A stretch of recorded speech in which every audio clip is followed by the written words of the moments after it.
Hello friends, आज हम लोग फॉरेस्ट सोसाइटी एंड कॉलोनियलिज्म की बैक एक्सरसाइज के क्वेश्चंस डिस्कस करेंगे। शुरू करते हैं क्वेश्चन नंबर 1 से। Discuss how the changes in forest management in the colonial period affected the following groups of people. Number 1, shifting cultivators. Number 2, nomadic and pastoralist communities. Number 3, firms trading in timber or forest produce. Number 4, plantation owners. And number 5, kings or British officials engaged in hunting. शुरुआत करेंगे shifting cultivators के बारे में। Students, colonial period के दौरान Britishers shifting cultivation से बहुत ही नफरत करते थे। इसके पीछे बहुत से कारण थे, जैसे कि जिस लैंड पर शिफ्टिंग कल्टीवेशन की जाती उस पर टिम्बर ट्रीज का ग्रो होना बहुत ही डिफिकल्ट था। ब्रिटिशर्स को ये भी डर था कि जब शिफ्टिंग कल्टीवेशन के दौरान आग लगाई जाती है तो उस आग से उनके टिम्बर ट्रीज भी जल सकते हैं। उस समय शिफ्टिंग कल्टीवेशन से गवर्नमेंट के लिए टैक्स कैलकुलेट करना भी बहुत ही डिफिकल्ट हो गया था। इन्हीं रीजंस के कारण ब्रिटिशर्स ने शिफ्टिंग कल्टीवेशन को बैन कर दिया और शिफ्टिंग कल्टीवेशन को बैन करते ही फॉरेस्ट कम्युनिटीज की लाइफ बहुत ही डिफिकल्ट हो गई। कुछ कम्युनिटीज का तो सर्वाइव करना बहुत ही डिफिकल्ट हो गया। उन्हें अपना घर और अपना काम छोड़ना पड़ा। सिचुएशन से डील करते हुए काफी कम्युनिटीज ने रिबेल भी किया। दूसरा आता है nomadic and pastoralist communities. Students, colonial period के दौरान फॉरेस्ट में आ रहे चेंजेस से नोमैडिक और पैस्टोरलिस्ट कम्युनिटीज की लाइफ बहुत ही डिफिकल्ट हो गई। उनकी एवरीडे प्रैक्टिसेस को बैन कर दिया गया, जैसे कि फिशिंग करना, ग्रेजिंग या फिर वुड कलेक्ट करना। उन्हें फैक्ट्रीज, माइंस और प्लांटेशंस में काम करने के लिए फोर्स किया गया और कुछ कम्युनिटीज को तो फ्रेंड्स क्रिमिनल ट्राइब्स के नाम से भी बुलाया गया।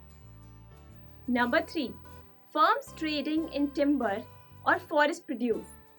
स्टूडेंट्स, ब्रिटिशर्स हमेशा से ही टिम्बर की प्रोडक्शन बढ़ाना चाहते थे और इसीलिए उन्होंने बिग यूरोपियन फर्म्स को टिम्बर और फॉरेस्ट प्रोडक्ट्स में ट्रेड करने का सोल राइट दिया। इस राइट के बाद यूरोपियन फर्म्स ने बिना किसी रूल को फॉलो किए बहुत से पेड़ काटे और काफी प्रॉफिट भी कमाया। Number 4, plantation owners. डिफॉरेस्टेशन के पीछे प्लांटेशन ओनर्स का होना एक बहुत ही मेजर रीजन है। अर्ली 19th सेंचुरी में यूरोप की प्लांटेशन नीड्स को पूरा करने के लिए ब्रिटिशर्स ने बहुत से पेड़ काटे।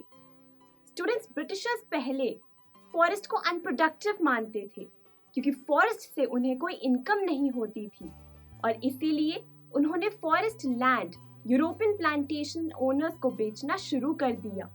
इससे बहुत ज्यादा पेड़ काटे गए और इसी से ही प्लांटेशन ओनर्स ने काफी पैसा भी कमाया।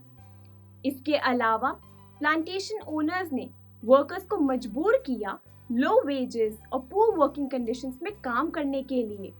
जैसे आसाम में टी प्लांटेशंस में काम करने के लिए झारखंड और छत्तीसगढ़ के लोगों को मजबूर किया गया। नंबर 5, किंग्स और British officials engaged in hunting. Students, forest law के आने के बाद हंटिंग को बैन कर दिया गया, लेकिन इंडिया में हमेशा से ही हंटिंग ब्रेवरी का सिंबल माना जाता था।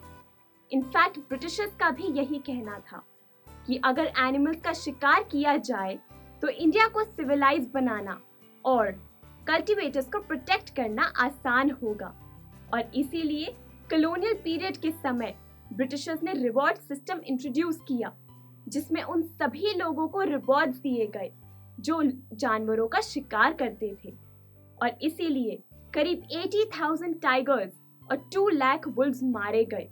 काफी एनिमल्स तो एक्सटिंक्ट भी हो गए। इस सिचुएशन को देखते हुए एनवायरमेंटलिस्ट और कंजर्वेटर्स ने आर्ग्यू किया कि एनिमल्स को मारना नहीं बल्कि प्रोटेक्ट करना चाहिए और इसी के बाद हंटिंग को इलीगल ठहरा दिया गया। स्टूडेंट्स, इस आंसर को ऑर्गेनाइज्ड फॉर्म में लिखने के लिए इसका रिटन सॉल्यूशन आप सभी के लिए अवेलेबल है। इस लिंक पर क्लिक कीजिए और इसका रिटन सॉल्यूशन जरूर विजिट कीजिए। Thank you for watching. I am sure students आपको ये वीडियो बहुत पसंद आया होगा, तो इसी तरह से एक मजेदार तरीके से अपने हर कॉन्सेप्ट को क्लियर करने के लिए डाउनलोड कीजिए PU Stack ऐप, जहां आपके लिए और भी कई सारे ऑप्शंस हैं, जैसे कि आपके लिए सैंपल पेपर्स हैं, back exercise solution, step videos and much more. So what are you waiting for? Download the app now.